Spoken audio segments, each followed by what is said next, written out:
بسم الله الرحمن الرحیم. السلام علیکم و رحمت الله و برکاته. برادران قند و نواتم زنده و سربلند باشین. سلامی خود را با تمام مردم غریب، مردم مهاجر، مردم مسافر میرسونم و دعاگو هستم که این مردم سربلند تاجیک، این مردم مهاجر مسافر، الله پاک در پشت پناه اسمتی خود نگهبان باشه و با آنها تن سعادت، مغز سالم، خوشی های زندگی نصیب و روزیشان بگردانید. مهاجرت و مسافرت با او آسان بگردانید. رزق روزیشون زیاده و زیادتر بگردانید. باز انجام کار، باز انجام مهاجرت مهنتی با سری بلند و تن سعادت، مغز سالم و فیض برکت، دستی پور و وطن جان و برگشتن نصیب و روزیشون بگردانید. چه مراد و مقصد و آرزوی نیک دارن با اون مراد و مقصد و آرزوی نیکشان برسونشون. خاک وطن در کف دستی همه ما و شما ضرور گردد. الله اکبر، الله اکبر. این حاضر تماشا کیستی و گفته که بابا هم تسبیح در دست شد کمیتر قبیه در و سر میکن نویسونده. تسبیح رکلام میکنیم که بگی تسبیح اگه پی قبیه سبحان الله، سبحان الله، سبحان الله، الحمدلله، الحمدلله، الحمدلله بگو تا باباش اگه پی قبیه گفتنم و ترسانت کردم. توکلت به الله. خب حاضر نوار درباره چی میکنم؟ درباره یکی از شیرمردان وطن، یکی از مردی که همه وقت در خدمت خلق وطن بود، همه وقت برای مهاجر مسافر دلش میسوخت. سخن درباره او میکنم، درباره حاجی کامران با تخلصی کل تاجیک. بیستین اولی بیستین اولی در و کامنتر قبل ننویسین. یک آدم به همه خوب شدن نمیتونه. فهمیدی؟ همین یک آدم به همه خوب شدن نمیتونه.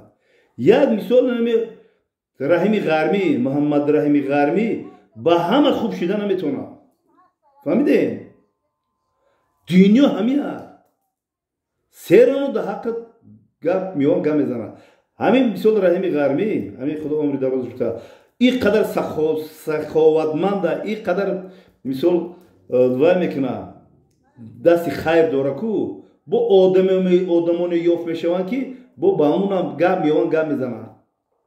فهمیدی؟ نه که حاجی کامران با چین قوت و درمانش و با چین همون زورستش خدمت نکرد. حاجی کامران چند وقت در بین ما و شما نیست. چی میگین اینا؟ دنیای نمیه نیست. در مثال محبس موقتی های. فهمیدی؟ بازم میگم که شما آدم بابا رو بد میبینه کو با آدم ما به همه شما معقول نیستم. ما به همه شما معقول نیستم. فهمیدی؟ همین خیلی این دنیا همین خیلی نه که اینجا نامه عمل های. گپی خوب گپی گنده. گپی خوب ما توصیه میتونم گپی خوب بگین فایده میبرین. گپی گنده فایده نمیبرین. روز میرسه جوابشو میگین. زبان دو چیز میریزد، یکی شکر میریزد، یکی زهر میریزد. اشتون سرتون بگین. اگر ایمان داشته باشین خوب گوش میکنین. ام کمیتر قبیه نویسوندن ده یک سبحان الله بنویس و اللهی قسم او بطره خوبه. سکوت که نباشه یا که لیساوت که با باشین. نوار میکنم درباره حاجی کامران. حاجی کامران اگر همین رقمی 100 بگیریم 100 90 کس 95 کس 99 کس نقضش میبینه. 5-10 کس ممکن نقضش نبینه. مرم میخی همه آدم همیشه لای همه ده خوب شدن نمیتونی، همه ده یاردم کردن نمیتونی. نگین یک گپی گنده پروست. من برای تاجیکی سربلند میگم همین گپی خبیه پروست نگی. فهمیدی؟ چی در طوره فایده نمیکنه. اینه بابا برمده نوار کیسته فقط حجت رقمون دلیل قطعی نوار کیستم که آیدی حاجی کامران گپ زدنیم. حاجی کامران میدونی چی؟ حاجی کامران ما خطی پدر مهربانش ما صحبت کردم امروز. پدرش بسیار غم زده، خجالت زده، درد و غم فهمیدی در چهره و فرزند. پدر اگر 99 ساله باشه، فرزند اگر 80 ساله باشه، غم فرزند میخوره. فهمیدی؟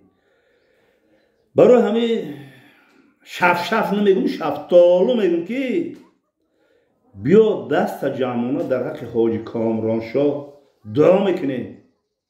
همچو یک هموطن، همچو یک مسلمان، همچو یک شیرمرد وطن گپی خبر ننویسیم. بوم مینویسید تو ننویسیم، فایده نمیکنه. چی برای همین خیال گو که ما و تو در امانه، ای هم پشت پنجره ما و تو در امانه. یه سخن میگه، یه پتو چرت میچرته، خدا در پشت پنجره میگیری. انا ویدیو تربیوی نگو، ملامت نزن، طعنه نکو، یگم چی نگو. روز میرسد که این نمیدونی امروز نمیدونی پا پشت پنجره خامه باش، خود تو خواهیم تو باشی پشت پنجره پاک میچرته تمام میره. فهمیدی؟ برای هیچ که طعنه و ملامت کردن در کار نیست، خرسان شدن در کار نیست. خرسان چی میگن؟ ای دشمن من به مردنم شاد مشو. بسیار سخنان خوب میگن کو، یعنی که ما که مردم پگاه ترا میبری میره. هیچ که ای 100 سال بالا و کامر نیست. 100 سال فکر که کلا 100 سال زور بزن همین ختم لچنی که ختم چیزارات که کم ختم همین چی قدر همین وای که کو ای 100 سال زیاد عمر میبینی. همین خیلی با پگاه که اوس بیسا باباش با پگاه کی بینی پگاه کو با مرده بابا تا پگاه جون بره سر از یوتیوب دا میره که بابا جونش برام ویدیو بابگی میکنه. چی گفتنی هستم؟ حاجی کامران داخلش دعا کنه. حاجی کامران هم خیلی شیرمرد وطنه که و یک خصلت، فقط یک خصلتش میگه همین ریشو مرا کو اینم خیلی میگیری خیلی بوسه میکرد، میگفت که بابا جان خدا مهربان ما رو با سین سالی تو برسونه. حاجی کامران خیلی چنی قوت درمونش و میکرد، گام میزد، سخن میکرد، یاردن میکرد. سخنو بسیار قطعی پدرش قطعی وای کردن، صحبت کردن. گفت که فقط در حق فرزند ما یک کف دعا بیا دست جامونو دعا میکنه. خوب وعده خدای کن دست جامونو دعا میکنه. فهمیدی؟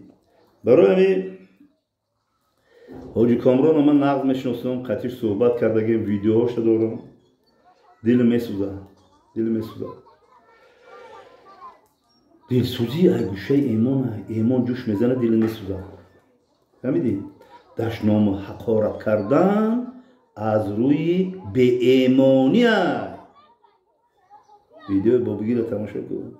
ایمان ضعیف ایمان باشی حقارت که میگی اوخه هزارها حقارت میگیری، چی فایده میگیری؟ اوخه چی فایده میگیری؟